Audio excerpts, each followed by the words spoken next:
Security tried to remove the homeless woman, until the company owner said one sentence: "Welcome to Tales by Orion. Let's uncover what really happened." We live in a world that worships the visible. We celebrate the polished exterior, the gleaming resume, the confident smile.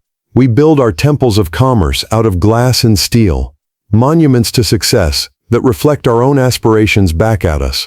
But what happens in the shadows cast by these towers? What value lies in the places we've been trained not to look? Today's story is about one of those shadows, a woman the world had discarded, and a company that had forgotten its own soul. It's about a corporation called Oratech, a man named Bryce Calloway, who believed image was everything, and an old woman who sat on a bench, day after day, waiting for a debt to be paid. This is the story of how a single sentence, spoken at a moment of crisis, peeled back the surface of a multi-billion-dollar company to reveal the shocking, humbling truth beneath. It's a story that proves the most powerful assets don't always appear on a balance sheet. The headquarters of Oratech was a testament to modern ambition. It was a shard of architectural arrogance, thrusting into the city skyline, its tinted windows mirroring the clouds, keeping the world at a comfortable distance. Inside, the culture was just as polished and just as cold. The company, once a pioneer of genuine innovation, had fallen into the modern trap of prizing perception over performance. It was a place of buzzwords, of synergy meetings, of young, hungry employees in sharp suits who spoke of disruption, but rarely created anything of lasting value.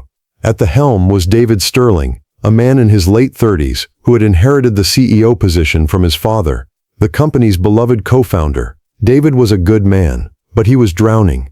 He felt the immense weight of his father's legacy, a legacy of integrity and bold vision that seemed to slip further from his grasp with each passing quarter. He was surrounded by a new breed of executive, personified by Bryce Calloway. Bryce was the vice president of strategic branding, a title as hollow as his promises. He was handsome, impeccably dressed, and possessed a charisma that was as dazzling as it was utterly devoid of substance. He saw Oratech not as a living entity with a history, but as a brand to be leveraged, a stock price to be inflated. And to Bryce, anything that tarnished the brand's pristine image was a threat that had to be neutralized. That threat, in his mind, sat on a granite bench in the company's public plaza every single day. Her name was Eleanor Vance, though no one there knew it. To Bryce and the scurrying employees of Oratech, she was simply the homeless woman. She was probably in her late 60s, her face a roadmap of hard-lived years, her clothes clean but worn, layered against a chill no one else seemed to feel. Her most striking feature was her eyes. They weren't vacant or lost. They were intensely focused, missing nothing. From her bench, she had a perfect view of the comings and goings of Oratech. She watched the flow of people, the expressions on their faces, the subtle shifts in posture that spoke of confidence or fear. She noted the delivery schedules, the frequency of executive town cars, the very rhythm of the building. She was a ghost at the feast, a silent, unassuming observer at the heart of a corporate empire. She was, to Bryce Calloway, a stain, a piece of human litter, marring his perfect view. And he was about to make it his personal mission to have her swept away. The inciting incident, the moment the quiet Cold War turned hot, came on a Tuesday. Bryce Calloway was on his way to a crucial presentation for the executive board. It was his magnum opus, a sweeping new marketing campaign titled Aura Future, designed to project an image of untouchable success and forward momentum. He was walking through the grand cathedral-like lobby, with his team of young, ambitious acolytes, all of them mirroring his swagger and condescension. As they passed the floor-to-ceiling windows overlooking the plaza, Bryce's eyes fell upon Eleanor, sitting in her usual spot, her gaze fixed on the building. His smile tightened. "This is unacceptable," he said, stopping his entourage. "It's a brand contagion. How can we sell the Aura Future when we have that sitting on our doorstep?" He didn't wait for an answer. With a dismissive wave to his team, he strode out into the plaza, a predator closing in on unsuspecting prey. The air grew still as he came to a stop in front of Eleanor's bench, casting a long shadow over her. "Excuse me," he began, his voice laced with the kind of strained politeness that is more insulting than open hostility. Eleanor slowly raised her head, her gaze meeting his without a trace of fear. "Can I help you?" she asked, her voice quiet but not weak. "Yes, you can," Bryce sneered. "You can leave. This is private property, and your presence is discouraging to our clients and employees." It's bad for business. This plaza was designated a public right-of-way in the original city charter, Eleanor replied, her tone factual, not argumentative. I have as much right to be here as you do. Bryce's face flushed with anger. Being contradicted, especially by someone he considered a non-person, was an affront to his entire being. He glanced around and saw a few employees, including a young data analyst named Sarah, watching from the windows. He had an audience. Listen to me, he said, his voice dropping to a low, threatening growl. I don't care about charters. I care about appearances, and you are an eyesore. I'm going to give you 5 minutes to gather your things and disappear. If you're still here when I get back, I'll have security remove you forcibly. He turned on his heel and walked away, not waiting for a response. He was certain he had won. In the lobby, Sarah watched, a knot of unease tightening in her stomach. She had seen the old woman every day for months. She never bothered anyone. She just sat and watched, and sometimes wrote in a small notebook. There was a stillness about her, a dignity that seemed at odds with her circumstances. 5 minutes later, Bryce returned, flanked by 2 burly security guards. Eleanor hadn't moved. She sat exactly as she had before, her hands resting in her lap. The guards looked uncomfortable. Ma'am, one of them began. Mr. Calloway has asked us to escort you off the premises. Eleanor looked past them, directly at Bryce, who stood with his arms crossed, a smug smirk on his face. You're making a mistake, she said, her voice carrying a strange weight of authority. It wasn't a plea, it was a statement of fact. Bryce laughed, a short, ugly sound. The only mistake was letting you get comfortable here. Get her out. The guards moved forward, and the invisible line had been crossed. The battle for the soul of Aura Tech had begun, not in a boardroom, but on a cold granite bench in the shadow of the great glass tower. For Eleanor, the confrontation was merely a confirmation of what she already knew. The company she had helped build from nothing, the company that was meant to be a beacon of innovation driven by integrity, had become a hollow shell, obsessed with its own reflection. Her daily vigil in the plaza was not an act of desperation, but one of grim necessity. This was her creation, twisted and corrupted, and a long dormant part of her, the part that had built empires, could not let it die without a fight. The narrator's voice would gently fill in the gaps of her story, painting a picture of a life lived at the highest levels of business, followed by a sudden, tragic vanishing. Eleanor Vance, known in the business world of the 1990s only as EV, was the ghost in the machine of Aura Tech's founding. David Sterling's father, a brilliant engineer, was the face of the company. But Eleanor was its mind. She was the strategist, the visionary, who saw markets and trends with a clarity that bordered on clairvoyance. Together they built Aura Tech from a garage startup into a global powerhouse. Their partnership was legendary, built on a shared philosophy, vigilance, vision, and value. They created things that lasted, that solved real problems. Then tragedy struck, a rain-slicked road, a drunk driver. In an instant, Eleanor's husband and her 15-year-old daughter were gone. The light in Eleanor's world went out. The drive, the ambition, the joy she took in building and creating, it all turned to ash. The world of boardrooms and stock prices felt like a grotesque mockery of her grief. So she disappeared. She signed over her controlling interest in the company to a trust, with the sole stipulation that it passed to her partner's son, David, upon his 30th birthday. Then she simply walked away, taking only a few personal effects and a lifetime of memories. For years she drifted, living on the substantial but finite funds she had kept, moving from city to city, a ghost haunted by what she had lost. When the money eventually ran out, she didn't fight it. In a way, she welcomed the anonymity of the streets. It was a penance, a way to live outside the world that had taken everything from her. It was only by chance that she ended up back in the city, where Aura Tech was headquartered. One day, she saw a news report about the company, featuring an interview with a slick, overconfident executive named Bryce Calloway. She heard him spout empty jargon, saw the soulless gloss he was painting over her legacy, and felt the first flicker of her old fire in over a decade. It wasn't anger, not yet. It was a sense of profound responsibility. She had abandoned her creation, and in her absence, the rot had set in. So she began her watch. Every day she would take her place on the bench, her small, worn notebook, her only tool. She wasn't just observing, she was performing a forensic analysis. She noted the increased spending on cosmetic upgrades to the building, while seeing older long-term employees being laid off.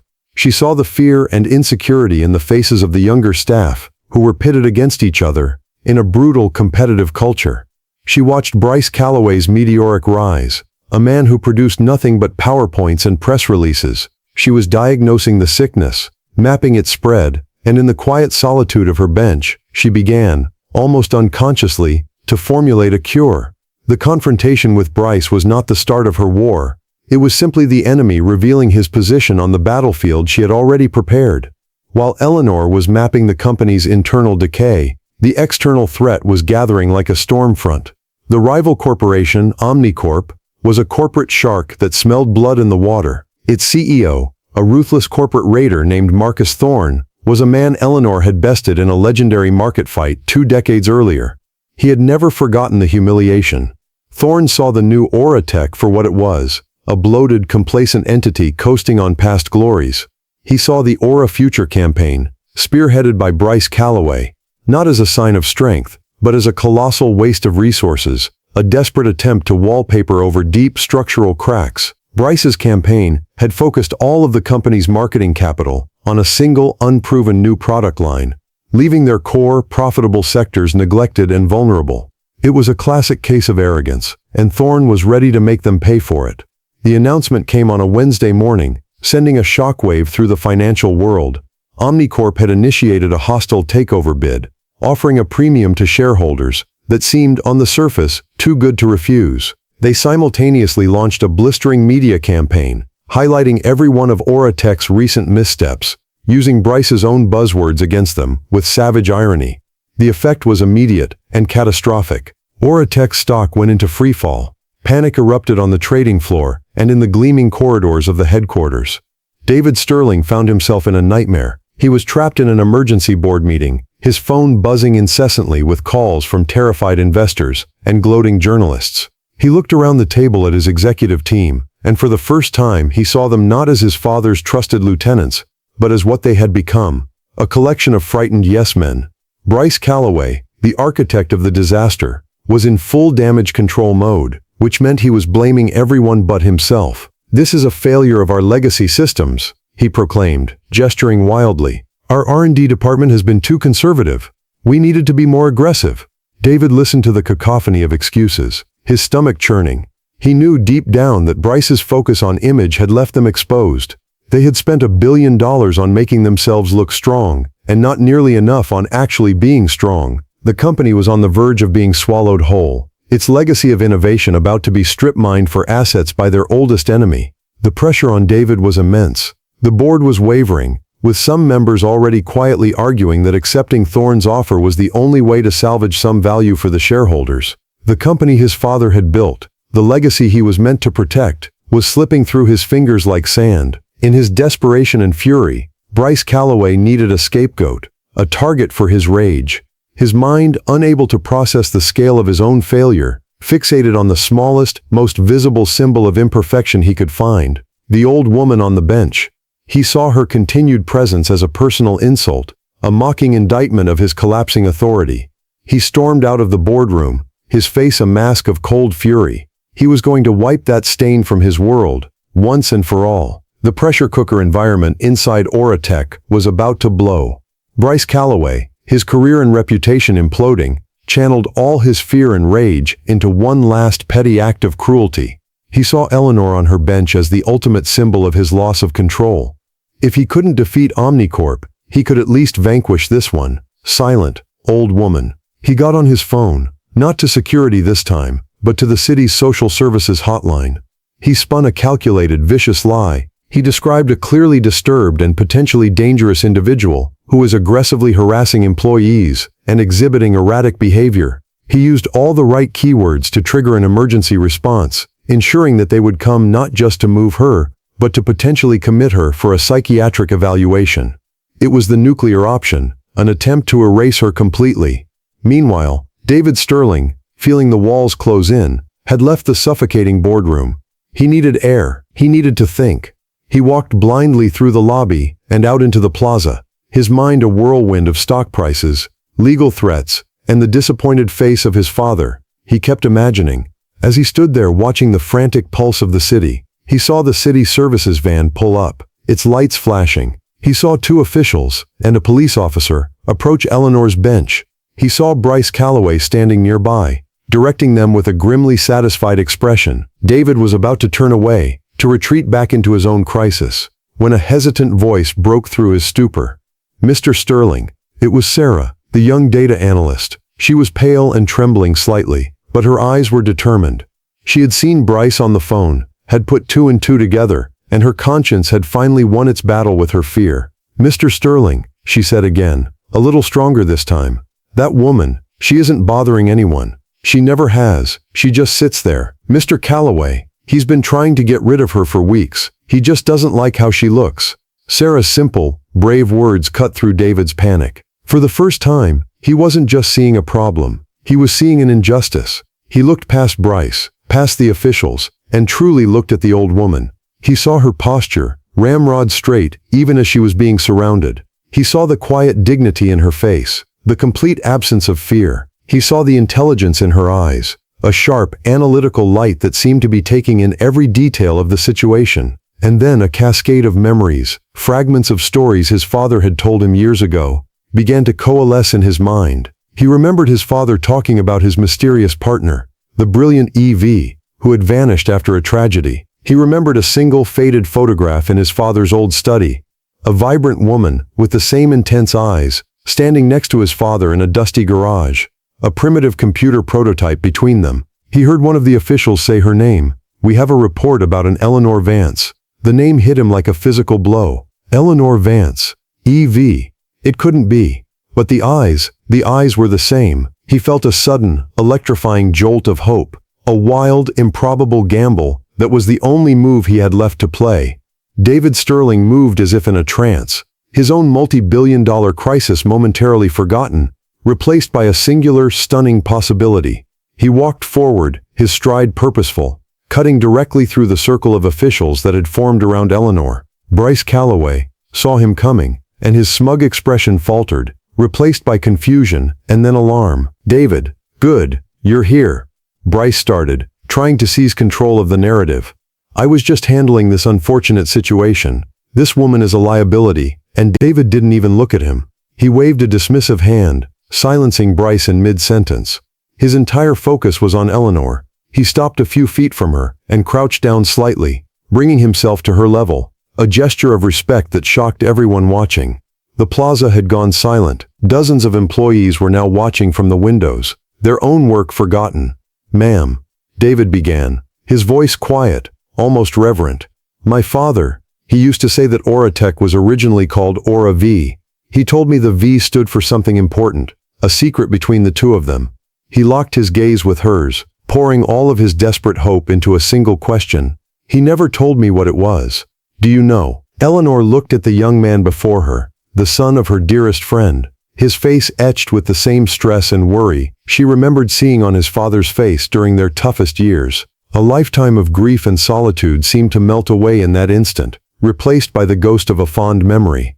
Her voice when she spoke was raspy from disuse but clear and resonant, cutting through the silence of the plaza. "Vigilance," she said.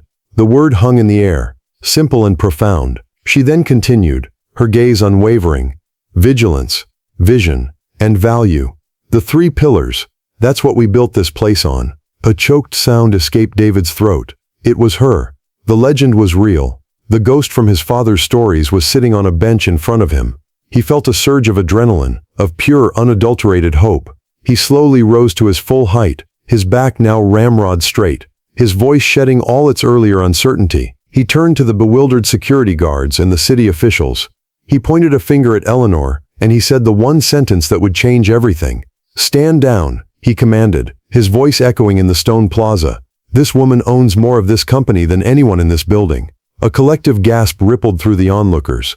The security guards froze, their hands dropping to their sides.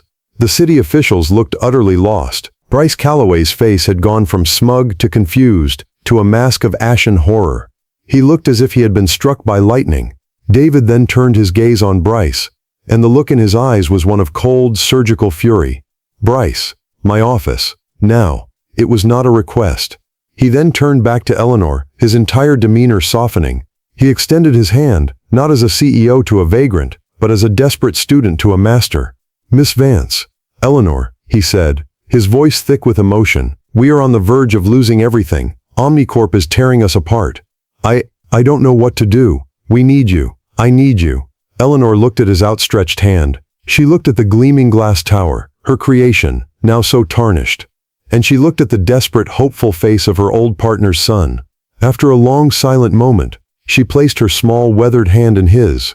She gave a single firm nod. As David helped her to her feet, the two of them standing together against the world, the silent, watching employees felt they were witnessing not just a corporate drama, but the turning of a great and powerful tide.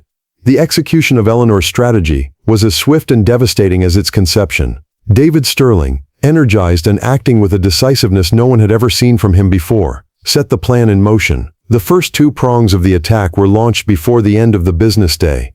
The acquisition of the key supplier sent a private shockwave through Omnicorp's operations, while the well-placed media leak about their shaky finances created a public firestorm. Marcus Thorne, who had been celebrating his imminent victory, suddenly found himself fielding frantic calls from his bankers and watching his own company's stock begin to nosedive. By the time Aura Tech announced its massive reinvestment in its core businesses the next morning, it was all over. Institutional investors, spooked by Omnicorp's instability, fled in droves.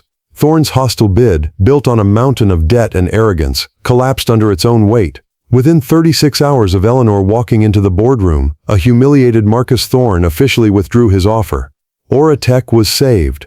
The aftermath within the company was just as decisive. David Sterling's first official act after the threat was neutralized was to summon Bryce Calloway to his office.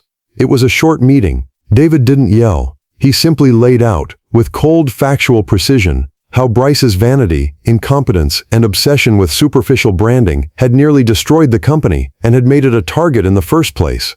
Bryce was terminated, effective immediately. His security pass was deactivated before he even made it to the elevator. He was last seen being escorted from the building, carrying his belongings in a cardboard box. A man who had built his identity on image, now utterly and completely disgraced. The culture of fear and superficiality he had fostered began to dissolve almost overnight. The employees who had mimicked his cruel condescension were now deeply humbled, while those who had worked in quiet integrity felt a renewed sense of purpose. As a quiet gesture of the new direction, David promoted Sarah, the young analyst who had dared to speak up, to a position on his personal strategic team, explicitly citing her integrity as the primary qualification. The story of Eleanor Vance became an instant legend, whispered in the corridors of Aura Tech and then throughout the entire tech industry. They called her the Ghost CEO, the strategist on the bench. Reporters clamored for an interview, but they would never get one. Eleanor had no interest in the spotlight.